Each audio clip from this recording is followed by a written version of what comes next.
दूसरा क्लास है और फोर्स के दूसरा क्लास में आज हम लोग सीखने वाले हैं कि थोड़ा सा रिकॉल कर लेते हैं properties of force, properties of force, और इसके बाद हम लोग इसको आगे लेके चलेंगे। देखिए प्रॉपर्टीज ऑफ फोर्स में हम लोग देखे थे कि a force can make move object stop. Force जो होता है किसी भी चलते हुए ऑब्जेक्ट को क्या कर सकता है, रोक सकता।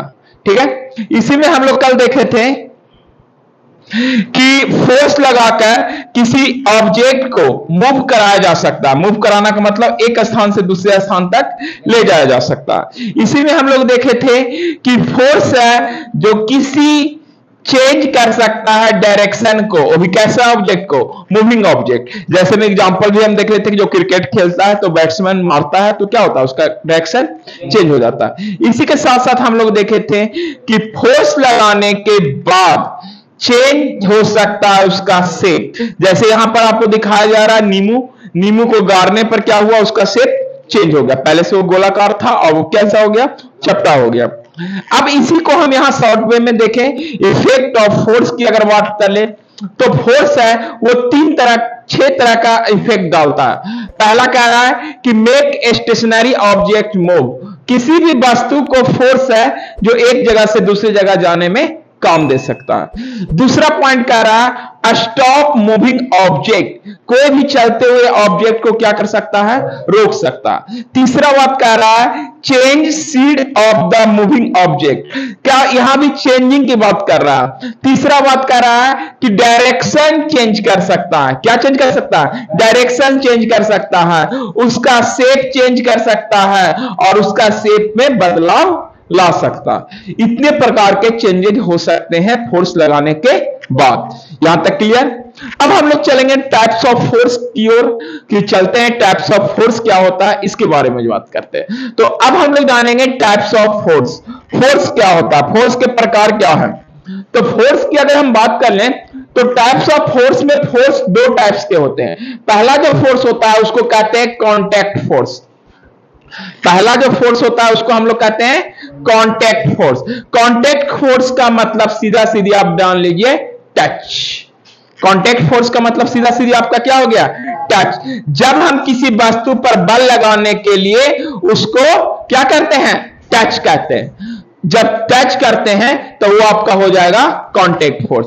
और दूसरा आपका हो गया नॉन कॉन्टैक्ट फोर्स। दूसरा क्या हो गया, non contact force. Non contact force में क्या होगा, तो नॉन कॉन्टैक्ट फोर्स में याद रखिएगा इसमें हो जाता है कैन नॉट टच। क्या हो जाएगा, कैन नॉट टच। जब हम उसको टच नहीं करेंगे, ठीक है, तो 2 हो गया, एक कॉन्टैक्ट फोर्स जिसको हम टच कर सकते हैं और दूसरा हो गया आपका नॉन कॉन्टैक्ट फोर्स जिसे हम टच नहीं कर सकते हैं। कॉन्टैक्ट फोर्स के हिसाब से 2 टाइप्स हो जाते हैं। कॉन्टैक्ट फोर्स के अनुसार 2 टाइप्स। पहला आपका हो जाता है मस्कुलर फोर्स। मस्कुलर फोर्स से आप क्या समझ रहे हैं, मस्कुलर मतलब हमारा शरीर मसल से बना है ना, तो हमारी शरीर के द्वारा अगर किसी वस्तु पर बल लगाते हैं वो आपका मस्कुलर फोर्स हो गया। जैसे हम अभी यहां पर लिख रहे हैं तो लिखने का काम कर रहे हैं और ये जो बल लगा रहे हैं हम अपने शरीर के द्वारा लगा रहे हैं, वो आपका क्या हो गया, मस्कुलर फोर्स। दूसरा आपका है फ्रिक्शनल फोर्स। फ्रिक्शनल फोर्स क्या हो गया, जैसे सपोज दैट कि एक सिलेंडर को लेकर हम लोग उड़ाते हैं तो सिलेंडर का सरफेस और किसका सरफेस, फर्श का सरफेस, दोनों आपस में क्या करेगा, घर्षण करेगा और उसके कारण जो बल होगा उसी को हम कहेंगे फ्रिक्शन। यानी कि कॉन्टैक्ट फोर्स के 2 टाइप्स हो गए, पहला में मस्कुलर फोर्स और दूसरा में फ्रिक्शनल फोर्स। अब बात करते हैं नॉन कॉन्टैक्ट फोर्स की। तो देखिए नॉन कॉन्टैक्ट फोर्स में हम चलते हैं तो नॉन कॉन्टैक्ट फोर्स जो होते हैं वो मुख्यतः 3 प्रकार के होते हैं। कितने प्रकार के होते हैं, 3 प्रकार का। एक नंबर में आपका हो गया मैग्नेटिक फोर्स। मैग्नेटिक फोर्स कहने का सीधा सीधी याद रखिए चुंबक। क्या होगा, चुंबक। इसको चुंबकीय बल भी हम कह सकते हैं, ठीक है। दूसरा आपका है इलेक्ट्रोस्टैटिक्स फोर्स। इलेक्ट्रोस्टैटिक्स का मतलब होता है जब किसी ऑब्जेक्ट को चार्ज किया जाए, क्या किया जाए, चार्ज किया जाए, और चार्ज करने के बाद जो बल लगेगा उसी को हम लोग कहेंगे इलेक्ट्रोस्टैटिक्स फोर्स। क्लियर। तीसरा नंबर में आपका हो गया ग्रेविटेशनल फोर्स। तीसरा नंबर में ग्रेविटेशनल फोर्स, एक नंबर में मैग्नेटिक फोर्स, दो नंबर में electromagnetic force, sorry electrostatics force, और तीन नंबर में ग्रेविटेशनल फोर्स। ग्रेविटेशनल फोर्स का मतलब हो गया जिस बल के कारण पृथ्वी किसी वस्तु को अपनी ओर खींचता है उसको हम लोग क्या कहेंगे, ग्रेविटेशनल फोर्स कहेंगे। क्लियर? तो यहां से हम देख ले टाइप्स ऑफ फोर्स, दो टाइप्स का हो गया। पहला टाइप्स हो गया आपका कांटेक्ट फोर्स और दूसरा हो गया non contact force. Contact force को हम लोग दो भाग में बांटे, एक मैस्कुलर फोर्स और दूसरा फ्रिक्शनल फोर्स, और नॉन कांटेक्ट फोर्स को तीन भागों में बांटे, मैग्नेटिक फोर्स, इलेक्ट्रोस्टैटिक्स फोर्स और ग्रेविटेशनल फोर्स। क्लियर यहां तक? चलिए अब बारी बारी से सारे फोर्स को हम लोग देखेंगे। सबसे पहले हम नॉन कांटेक्ट फोर्स में चलते हैं। नॉन कांटेक्ट फोर्स क्या होता है, सॉरी सबसे पहले कांटेक्ट फोर्स में चलते हैं। कांटेक्ट फोर्स कह रहा है a force which can be exceeded by an object on the other object only touch physical touching is called a contact force। जब कह रहा है कि जब किसी एक वस्तु के द्वारा किसी दूसरे वस्तु को छूकर क्या किया जाए, टच कर कर, और भी कैसा टच, फिजिकल टच। कैसा touch, physical touch. Physical touching के साथ अगर उसमें बल लगाते हैं तो वो आपका क्या हो जाएगा, कांटेक्ट फोर्स। अगर हम किसी को एक तड़ाक मार भी दिए तो वो मेरा फिजिकल टच हुआ, और फिजिकल टच करने के कारण वहां पर भी क्या लगा, बल लगा। वहां पर भी क्या लगा, बल लगा। जैसे अभी इसको पीट दिया तो वहां भी फिजिकल टच हुआ, तो फिजिकल टच के कारण क्या हुआ, फोर्स लगा, और वो फोर्स आपका कहलाएगा कौन सा फोर्स, कांटेक्ट फोर्स। वही फोर्स आपका कहलाएगा contact force. Contact force clear हो गया? अब यहां देखिए, यहां बुक है, बुक के पेज को भी अगर हम ओपन करते हैं तो बुक के पेज को भी पलटने में एक प्रकार का बल लगता है, और वो हमारा टचिंग के कारण लग रहा है, तो ये भी आपका कौन फोर्स में आ जाएगा, फिजिकल फोर्स, सॉरी क्या हो जाएगा, कांटेक्ट फोर्स। क्लियर? और एग्जांपल के द्वारा इसको एक्सप्लेन करते हैं। जैसे देखिए बॉडी बिल्डर आदमी, ये क्या है, बॉडी बिल्डर आदमी है, खली के खाली था ना जी, ग्रेट खाली, अच्छा ग्रेट खाली नहीं है, छोड़ो, लेकिन ग्रेट खाली है ना। कांटेक्ट फोर्स के दो टाइप्स हैं, कांटेक्ट फोर्स के दो टाइप्स हैं। पहला नंबर का जो कांटेक्ट फोर्स था उसी को हम लोग कहते थे मैस्कुलर फोर्स। अच्छा एक बात बोलिए, एक चीज और वेट पहले एक चीज और हमको बात बताइए कि क्या यहां पर पेज जो पलटा जा रहा है ये तो कांटेक्ट फोर्स का एग्जांपल है, और कांटेक्ट फोर्स के कौन सा फोर्स है, मैस्कुलर फोर्स या फ्रिक्शनल फोर्स? मैस्कुलर फोर्स आप लोग समझ लिए। यहां देखिए मैस्कुलर फोर्स का कुछ एग्जांपल, मैस्कुलर फोर्स का कुछ एग्जांपल, जैसे देखिए ये आदमी साइकिल चला रहा है, साइकिल चलाने के क्रम में पैडल मारता है, और पैडल मार रहा है तो यहां पर एक बल कार्य कर रहा है, वो बल आपका कौन सा है, मैस्कुलर फोर्स। ठीक है, लेकिन एक चीज आप देखिए, यहां पर एक और बल कार्य कर रहा है, ये साइकिल का पहिया गोल गोल घूम रहा है ना, कहां घूम रहा है, सरफेस पे, सतह पर, तो यहां भी फ्रिक्शनल फोर्स भी काम कर रहा है। तो ये जब आदमी चला रहा है तो ये मैस्कुलर फोर्स का एग्जांपल है, लेकिन ये पहिया इस पर घूम रहा है तो ये कौन सा हो गया, फ्रिक्शनल फोर्स। फिर देखो ये आदमी, ये बच्ची है जो दौड़ कर अपनी एम की ओर जाकर जीतने की कोशिश कर रही है, तो ये बच्ची को दौड़ने में जो बल लग रहा है वो आपका कौन सा फोर्स हो गया, मैस्कुलर फोर्स। ठीक उसी प्रकार देखो, हाँ फ्रिक्शनल भी होगा, स्लाइड होगा। या देखिए ये घोड़ा गाड़ी है कि गधा गाड़ी है, एक घोड़ा है, एक घोड़ा का बच्चा है, अच्छा चलो ठीक।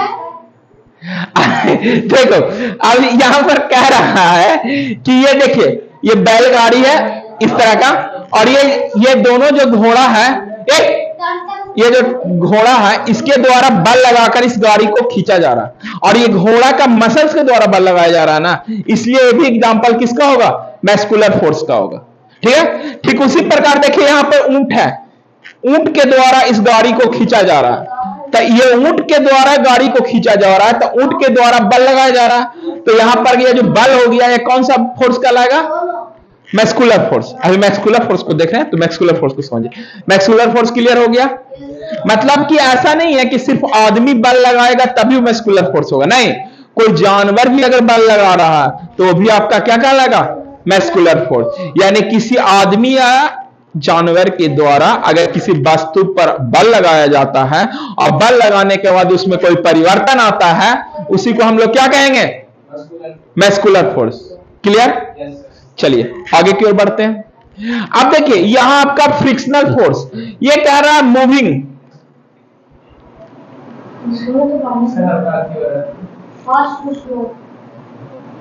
ठीक है, मूविंग। अगर देखो ये मूविंग कर रहा है, क्या कर रहा है? मूव कर रहा है। मूव करने के क्रम में देखो ये कुछ आगे चल आया और ये बेचारा पीछे अभी है, तो जो आगे चल आया ये क्या है? फास्ट है, और जो पीछे रह गया ये स्लो है। एक क्वेश्चन था ना, क्या क्वेश्चन था याद है? कल वाला क्वेश्चन, ऑब्जेक्ट फास्ट स्लो। तो यही हो रहा है कि जब समय कम लेगा और दूरी ज्यादा तय करेगा तो फास्ट, और जब समय ज्यादा लेगा दूरी कम तय करेगा तो क्या हो गया? स्लो। और यहां पर जो वर्क हो रहा है ये गोल गोल गोल गोल पहिया घूम रहा है, जिसके कारण यहां पर कौन बल लग रहा है? Frictional force. यहां पर कौन सा बल लग रहा है? Frictional force. हाँ, तो मूविंग फोर्स फ्रिक्शनल फोर्स नहीं आता। अब देखो यहां पर फ्रिक्शनल फोर्स को हम लोग समझते हैं। देखिए क्या कह रहा है, पढ़ लीजिए इसको। force of friction is the force which opposes the motion of an object or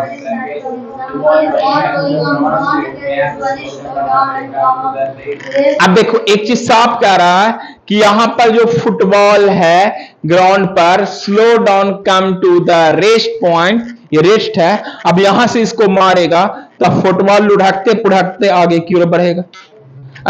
तो फुटबॉल की जो सतह है जो, और ये घास है जो, दोनों आपस में क्या करेगा? घर्षण उत्पन्न करेगा, और इसी को कहेंगे हम लोग फोर्स ऑफ फ्रिक्शन या फ्रिक्शनल फोर्स। क्लियर? ठीक उसी प्रकार देखिए ये व्यक्ति है, ये साइकिल चला रहा है, तो इस साइकिल का पहिया और ये सतह दोनों आपस में क्या होगा? फ्रिक्शन करेगा, जिसके कारण इसको हम लोग कहेंगे फ्रिक्शनल फोर्स। इसको क्या कहेंगे? इसको कहेंगे frictional force. Clear? Frictional force समझ में आ गया? चलिए नेक्स्ट आगे की ओर बढ़ते हैं। अब देखिए नॉन कांटेक्ट फोर्स की बात कर रहा है। कांटेक्ट फोर्स समझ गए कि कांटेक्ट फोर्स क्या होता है? नॉन कांटेक्ट फोर्स में कह रहा है कि can be exceed on the क्या? Without touching. साफ लिख दिया गया क्या? Without touching a other body, किसी दूसरे बॉडी के द्वारा बिना छुए हुए अगर बल लगाते हैं उसी को हम लोग कहते हैं नॉन कांटेक्ट फोर्स। वहां था टच करने के बाद, और यहां हो गया विदाउट टचिंग, बिना टच किए हुए अगर बल लगाते हैं तो वो क्या हो जाएगा? Non contact force. Non contact force के टाइप्स में हम लोग देखे थे मैग्नेटिक फोर्स, ग्रेविटेशनल फोर्स और इलेक्ट्रोस्टैटिक्स फोर्स। चलिए इसको भी हम लोग देखते हैं। अब हम बात कर लेते हैं, सबसे पहला था आपका मैग्नेटिक फोर्स। क्या था? Magnetic force. मैग्नेटिक फोर्स क्या है? मैग्नेटिक फोर्स को समझिए। कह रहा magnetic force exceed by the magnets, excited by the magnet. Magnetic force है जो किसके द्वारा लगाया जाता है? मैग्नेट के द्वारा, चुंबक के द्वारा लगाया जाता है। जैसे यहां पर देखिए आप लोग पढ़े थे, याद कीजिए पिछले क्लास में, कि नॉर्थ पोल और साउथ पोल दोनों अलग अलग पोल है। साउथ पोल और नॉर्थ पोल दोनों अलग अलग पोल है। अब देखो ये दोनों एक दूसरे के विपरीत में क्या करेगा? एक्शन करेगा, और दोनों एक दूसरे को में क्या हो जाएगा? चिपक जाएगा। दोनों एक दूसरे में क्या हो जाएगा? चिपक हो जाएगा। दोनों एक दूसरे में क्या होगा? चिपक जाएगा। फिर देखिए यहां भी नॉर्थ पोल है और यहां भी नॉर्थ पोल है, तो यहां भी साउथ पोल है, यहां भी साउथ पोल है। तो जब लाइक पोल होगा तो दोनों के बीच में क्या होगा? रिपल्सन होगा। और जब अलग अलग पोल होगा, अनलाइक पोल होगा, तो दोनों में क्या होगा? अट्रैक्शन। दोनों में बल लगाएगा, अट्रैक्शन होगा फिर भी बल लगा रहा है, और रिपल्सन होगा फिर भी बल लगाएगा। क्लियर? कोई दिक्कत?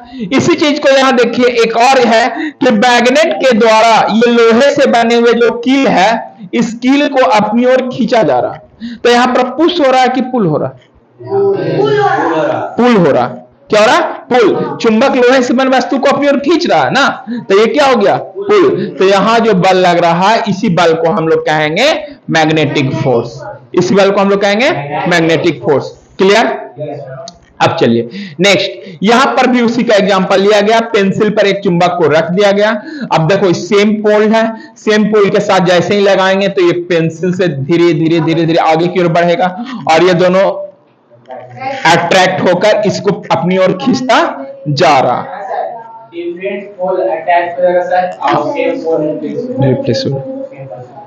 क्लियर? कोई दिक्कत? चलिए नेक्स्ट पॉइंट, इसमें हम लोग देखते हैं इलेक्ट्रोस्टैटिक्स फोर्स। इलेक्ट्रोस्टैटिक्स फोर्स क्या होता है? साफ ही इसमें लिखा है, electrostatics force is the force exerted by the charged body. Very important point है, इसको ध्यान रखिएगा। जब किसी एक बॉडी, जैसे ये बॉडी अगर इन दोनों को ऐसे ऐसे लगा कर इस बॉडी को चार्ज करे तो यही हो गया आपका चार्ज बॉडी। ये क्या हो जाएगा? Charge body. स्ट्रो है प्लास्टिक का, अब बैलून का भी एग्जांपल ले सकते हैं, स्ट्रो का भी एग्जांपल ले सकते हैं। क्लियर? दूसरा एग्जांपल आप देखते हैं, जैसे देखिए कंघी है, कॉम्ब है, इसको सर में लगाने के बाद ये टेनी पेपर छोटा छोटा टुकड़ा, कागज का छोटा छोटा टुकड़ा, इसको कंघी को जैसे इसके पास ले जाएंगे वो क्या करता है? टुकड़ा को अपनी ओर खींच लेगा, अपनी ओर खींच लेगा। ऐसा क्यों होता है? तो यहां पर देखिए कि चार्ज हो जाता है, ये कंघी जो है वो क्या हो जाता है? चार्ज। और चार्ज होने के बाद पेपर का जो टेनी पीस जो होता है, टेनी पीस ऑफ पेपर, उसको अपनी ओर खींचना है, अट्रैक्ट करता है। समझ रहे बात को? इसका एग्जांपल है, छोटा सा आप घर में भी कर सकते हैं, कागज को छोटा छोटा टुकड़ा गिरा लेना है और ऐसे ऐसे लगा के उसमें चिपकाना है, चिपकेगा। नहीं, बिना तेल वाला भी बाल में भी कर सकते हैं। अब देखिए दूसरा, अब लास्ट है आपका ग्रेविटेशनल फोर्स। क्या है? Gravitational force. ग्रेविटेशनल फोर्स क्या होता है? ग्रेविटेशन अर्थात हमारे न्यूटन महोदय ने जो खोज किया था, पेड़ के नीचे सोए थे, ऊपर से एप्पल गिरा और उसने क्या किए? ये देखिए यहां पर गिर रहा है और यही खोज आपको किए थे, इसी को उसने बोले थे, उन्होंने ग्रेविटेशनल फोर्स। अब देखिए कि कह रहा है कि a force action between any two object proportional mass is called the gravitational force. जैसे देखिए, अब देखो द्रव्यमान के कारण, जैसे गेंद है, गेंद को हम कितना भी ऊंचा फेंक देंगे, एक स्थिति ऐसा आएगा कि गेंद को नीचे आना। अब छत पर जाकर कूद जाइएगा तो हवा में नहीं उड़िएगा, सीधे आप कहां आइएगा? नीचे। और जहां पर जो आप आ रहे हैं वो सेंटर मास है। वो क्या है? Centre mass. हमारा सारा सेंटर मास कहां है? नीचे, केंद्र। पृथ्वी का केंद्र हमारे नीचे सतह पर। हाँ, कहीं भी गिरिएगा, 10 तल्ला पर भी जाके आप अगर कूदते हैं तो नीचे जमीन पर आना ही है। तो वो तो फिर रहेगा कोई ऐसा बच्चा जो फूकने पर उड़ जाए तो उसके लिए अलग है, और नहीं तो वो नीचे गिरेगा, लेकिन गिरने का समय होगा। अब देखिए, अब छत पर जाकर एक बड़ा सा छतरी लेके कूद जाइएगा 10 तल्ला पर से, तो जब तक छतरी है तो गिरिएगा नीचे, लेकिन धीरे धीरे आइएगा। और छतरी नहीं रहेगा, ऐसी कूद जाइएगा तो धड़ाम से नीचे। अब ऐसा क्यों हो रहा? तो ऐसा प्रेशर के कारण आया। इसी चैप्टर में आपको प्रेशर भी पढ़ना है, तो प्रेशर समझाएंगे, उस समय आपको बताएंगे ये आपका होता है एटमॉस्फेरिक प्रेशर के कारण। हाँ, सब बताएंगे आपको, उसके लिए क्वेश्चन भी करवाएंगे, न्यूमेरिकल क्वेश्चन। इससे मिलता जुलता जो न्यूमेरिकल क्वेश्चन करवाएंगे ना, उसमें आपको बताएंगे किसी वस्तु को किस वेग से फेंका जाए कि कभी पृथ्वी पर लौट कर ना। अब उसका होगा। अच्छा, एक चीज तुम्ही को बोलते हैं कि ग्रेविटेशनल फोर्स जितना लग रहा, उससे ज्यादा फोर्स से जब भी हम किसी वस्तु को फेंकेंगे ना तो पृथ्वी पर लौट कर नहीं आएगा। जैसे वो याद कीजिए, आपका पहला एग्जांपल था पुल एंड पुश वाला, ये वाला। जैसे ये पुल एंड पुश वाला जो हम ये एग्जांपल देखे थे, देखो यहाँ पे ये जो 3 बच्चा है और इधर 2 बच्चा है, दोनों मिलकर खींच रहा है, तो इन तीनों बच्चा का बल इस 2 बच्चे के बल से अधिक होगा। तो एक स्थिति तो ऐसा आएगा कि ये तीनों बच्चा मिलकर दोनों बच्चा को अपनी ओर खींच लेगा, अपनी ओर खींच लेगा। तो वही स्थिति आपको वहां पर भी लागू होगा कि जिस बल से किसी वस्तु को ग्रेविटेशनल फोर्स अपने केंद्र की ओर खींच रहा है, उससे ज्यादा अगर हम बल लगा देंगे ना तो पृथ्वी के सतह पर लौटकर वापस नहीं आएगा। वो आपको पढ़ना है, अभी नहीं पढ़ना, वो 4th चैप्टर में क्लास 9th में पढ़ना, तो अभी उस पर डिस्कस हम नहीं करें। शुरू हो गया तो प्रेशर नेक्स्ट क्लास में हम लोग देखेंगे। तो फोर्स तक आज हम 2 क्लास में हमने फोर्स को कंप्लीट कर दिया है, तो आप लोग फोर्स को कंप्लीट करके आइए। और पहले प्रेशर को शुरू करने से पहले फोर्स से जुड़ने के लिए उससे संबंधित कुछ प्रश्नों को कराएंगे और उसके बाद हम लोग प्रेशर की ओर बढ़ेंगे। तो कल सबसे